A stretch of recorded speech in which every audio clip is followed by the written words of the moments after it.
Students, welcome to my channel. तो आज का टॉपिक है political science and international system. हर मंडे को हमारा ये टॉपिक रहता है। तो पॉलिटिकल साइंस में हमने बहुत सारे चैप्टर को पढ़ा दिया है, 11 चैप्टर तक हो गया है। ठीक है, आज हम संसद के बारे में पढ़ेंगे और आप लोगों का जो फॉर्म है बीपीएससी 67 वो भरा जा रहा है। तो आप इसको जल्द से जल्द भरें, और ये आगे भरे या पीछे भरे वो तो रेंडमली आप लोगों का जो सेंटर है जहां तहां भेज दिया जाता है वो तो भेजा ही जाएगा।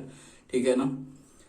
तो आज हम देखते हैं संसद के बारे में, लेकिन संसद के बारे में देखने से पहले हम थोड़ा सा बात ये करना चाहते हैं कि बहुत बार ये सवाल उठाया जाता रहता है, यानी कि चर्चा रहता है, लोगों की चर्चा का विषय रहता है कि भारत में जो है बहुदलीय, ठीक है, वो तो दल की बात है, हम आज संसद पढ़ाएंगे, बट थोड़ा सा अभी आ गया तो इसीलिए इस पे बात करते हैं, उसके बाद बात करेंगे संसद के बारे में। तो ये कहा जाता रहता है कि भारत में बहुदलीय जो पार्टी की व्यवस्था की गई है वो नहीं होता तो भारत और ज्यादा विकास करता।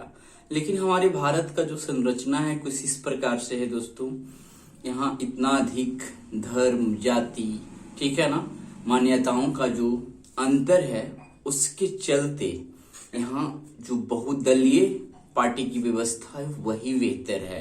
यदि यहाँ पे कोई एक या दो खास पार्टी होती तो इतना ज्यादा विविधता जो है उसको संभालना मुश्किल होता।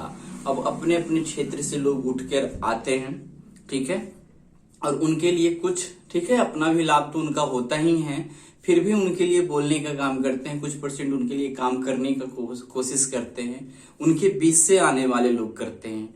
तो ये यहाँ पे बैलेंस बनकर रहता है। ये विविधता के कारण बहुल पार्टी जो है वो होना चाहिए। मेरे मान्यता से लगता है कि ये बेहतर ही है, क्योंकि उतने सारे विद्वान जब विधानसभा में बैठे थे और इस प्रकार के व्यवस्था को उन्होंने हमें दिया है, तो एक बेहतर व्यवस्था को ही दिया है, उसको और बेहतर किया जा सकता है। तो चलिए वो सब तो होते रहेगा साहब, हम संसद की बात करते हैं, ठीक है ना। तो संसद क्या है तो सबसे पहले देखते हैं थोड़ा सा कि ये कौन से मॉडल को भारत अपना रहा है। एक टर्म है, आप सुनते होंगे, यहां से भी आपका जो है क्या है ऑब्जेक्टिव क्वेश्चन आ जाएगा, ठीक है ना।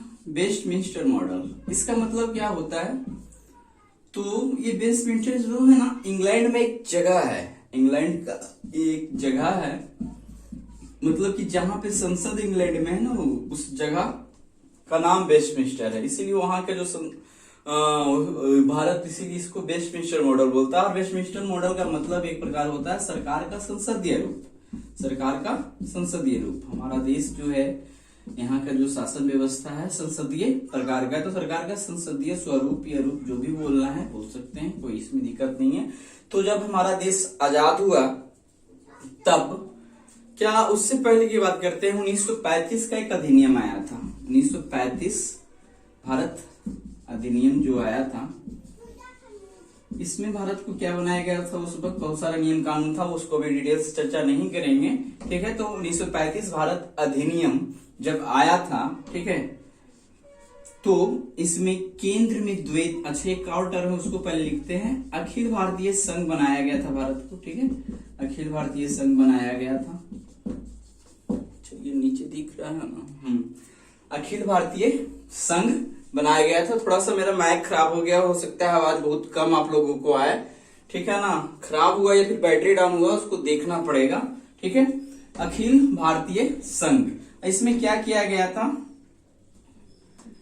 केंद्र में द्वैत शासन लाया गया था, द्वैत शासन यानी दोहरी शासन व्यवस्था लाया गया था, दोहरी विधानमंडल का व्यवस्था किया गया था। तो केंद्रीय द्वैत शासन 1935 में लाया गया था। ये ऑब्जेक्टिव हमेशा आते रहता है, और 1919 का जो था उसमें भी दोहरी शासन था, लेकिन वहां प्रांत में दोहरी शासन था, प्रांत में दोहरी शासन था। तो 1935 के द्वारा क्या किया जाता है, प्रांत का जो दोहरी शासन था, प्रांत में द्वैत शासन था, उसको समाप्त किया गया। और यहां से हमेशा ऑब्जेक्टिव पूछा जाता है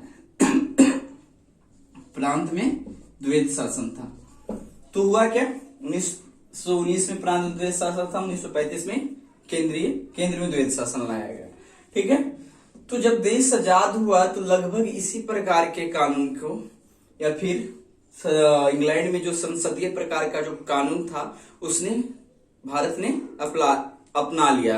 अब एक तरह से कहा जाए तो क्या है, सबसे ज्यादा जो कानून नियम ये सब है 1935 से संबंधित वही हमारे देश में है। बहुत सारे देश से हमारे संसद ने या फिर हमारा जो संविधान है कॉपी किया और उसमें अपने तरफ से उसको जोड़कर मेंटेन करके हमारे संविधान का निर्माण किया, वो तो है ही। तो अब थोड़ा सा देखते हैं, ये थोड़ा आज सिर्फ पहचान देखकर हम वीडियो बंद करेंगे, उसके बाद चलेगा। संसद बहुत बड़ा है, इसका जो टॉपिक है धीरे धीरे चलता रहेगा।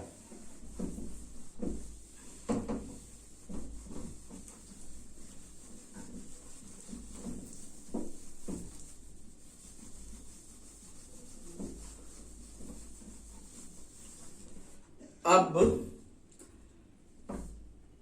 संसद के गठन के बारे में कुछ ये देखते हैं कि भाग 5 में ये अनुच्छेद 79 से 122 तक संसद निर्माण के बारे में, उसके कार्यालय के अधिकारियों के बारे में, किस प्रकार से किस अधिकारी का नियुक्ति, क्या क्या जो भी संसद में जितने भी हैं क्या क्या है, लोकसभा, राज्यसभा और राष्ट्रपति मिलकर बनते हैं। तीन सबसे संबंधित जो भी नियम कानून है वो अनुच्छेद 79 से लेकर 122 तक में है।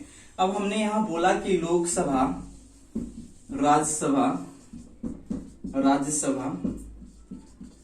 और राष्ट्रपति ये तीनों मिलकर संसद का निर्माण होता है। यहां से भी आपका ऑब्जेक्टिव क्वेश्चन आता है हमेशा कि संसद में कौन कौन से आते हैं, तो लोकसभा, राज्यसभा, राष्ट्रपति। लेकिन यहाँ एक सवाल उठता है, ठीक है, राष्ट्रपति ना तो लोकसभा का सदस्य है ना तो राज्यसभा का सदस्य, फिर भी संसद का वो एक अभिन्न अंग माना जाता है। ऐसा क्यों? ऐसा इसलिए है क्योंकि राष्ट्रपति के बिना लोकसभा या राज्यसभा से पारित जो भी विधेयक पारित किए जाते हैं, जो भी नियम कानून बनाने होते हैं, वो पास नहीं हो सकता राष्ट्रपति के बिना, उनके सिग्नेचर के बिना। इसीलिए लोकसभा, राज्यसभा और राष्ट्रपति को ये तीनों संसद का एक अभिन्न अंग है। थोड़ा सा ये देख लेते हैं कि लोकसभा में कितने सदस्य हैं। फिलहाल अभी 552 तो अधिकतम रखा गया है, ठीक है, और वर्तमान में सदस्य कितने हैं, वर्तमान सदस्य कितने हैं, तो ये फिलहाल 543 ही हैं। ऐसे 545 था, बट क्या हुआ आपका 25 जनवरी है ना, 25 जनवरी 2020 को आंग्ल भारतीय सदस्य को जो चुना जाता था उसकी व्यवस्था को समाप्त कर दिया गया। साथ ही साथ राज्य विधानसभा में भी एक सदस्य चुने जाते थे, उस व्यवस्था को भी आंग्ल भारतीय से जो चुने जाते थे वो खत्म कर दिया गया। तो इस प्रकार से कहा जा सकता है कि अंग्रेजों के जो अंश ये बचे हुए थे हमारे संसद में, शासन की व्यवस्था में ये भागीदारी लेते थे, वो लगभग खत्म कर दिया गया। ठीक है, तो ये अभी इसका बंटवारा आप बहुत कर सकते हैं। हाँ, ये राज्यसभा कहाँ गया, हाँ, इसमें 250 अधिकतम है और फिलहाल अभी इसमें 245 वर्तमान में है। थोड़ा सा ये देख लेते हैं। और एक बात है कि अब ये भी बात चल रहा है कि लोकसभा में की सीट की संख्या जो है ऐसे 2026 तक इसको फिक्स रखा गया था कि 2026 तक कभी जो बनावट है लोकसभा, राज्यसभा ये सब की सीटों का बंटवारा का, आवंटन का, वो रहेगा। लेकिन हो सकता है 2024 आते आते ये समाप्त हो जाए। इस प्रकार का बहस चल रहा है कि हो सकता है 1000 सीट कर दिया जाए। उसके लिए आपके संसद की तैयारी चल ही रहा है। 2022 में उसके बनने की डेट है, 2022 में वो बनकर तैयार हो जाएगा। यदि हो जाता है तो 2024 या फिर 25 तक, ऐसे तो 26 तक जो फिक्स है अभी फिलहाल वही है, लेकिन बीच में कुछ भी हो सकता है। वो टाइम का फिक्सिंग ये शासन व्यवस्था में जरूरी नहीं होता, उससे पहले भी कैंसिल हो जाता है। तो अभी हमने संसद सिर्फ शुरुआत किया है कि क्या है, ये चैप्टर बहुत बड़ा है, इसको धीरे धीरे बहुत पार्टों में फिलहाल मैं लेकर आऊंगा। ठीक है, तो हमारे चैनल पे इसी प्रकार से बने रहें और हमारे वीडियो को देखते रहें। आप लोग बेहतर रिस्पॉन्स दे रहे हैं, ये अच्छी बात है। तो चलिए आज भर के लिए इतना ही, धन्यवाद।